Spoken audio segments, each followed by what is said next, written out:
সকলের মৃত্যু নির্ধারিত, কিন্তু মৃত্যু কারো সুস বলেন আল্লাযী খালাকাল মাউতা ওয়াল হায়াতা অনেক আলেমুল আছেন আল্লাযী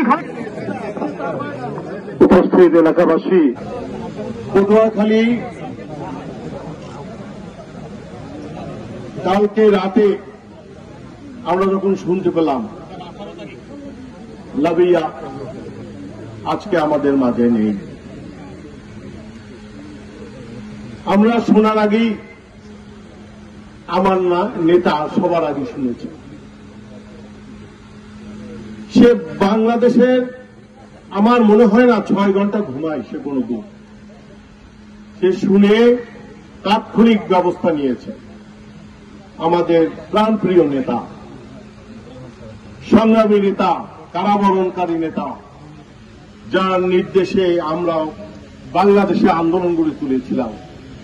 আমরা চিন্তাও করতে পারি না এত বড় নেতা আজকে আমাদের পটুয়াখালীর মাঝে আসবে। আমরা তাকে আজকে তারেক সাহেবের নির্দেশে এমন এক সময় পেলাম যখন আমরা পটুয়াখালী জেলার সমস্ত লোক ভারাক্রান্ত। 17 মার্চ একটা ঘটনা ঘটেছে, 18 মার্চ একটা ঘটনা হয়েছে।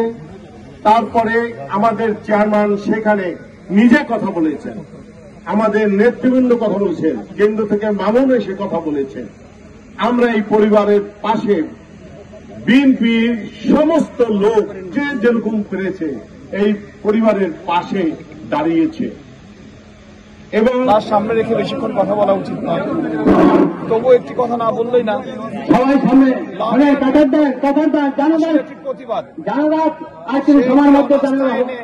বিদায় নিয়েছে আমাদের মাঝে।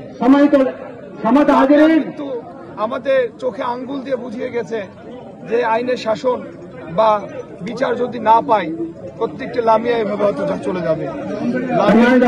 আমাদের সতর্ক করে দিয়েছে। আমরা যদি সতর্ক হই, এই দেশ চালানো খুব সহজ না। আর এই দেশ চালাতে গেলে একটি ভোটের মাধ্যমে একটি রাজনীতি প্রয়োজন খুব দ্রুত। আর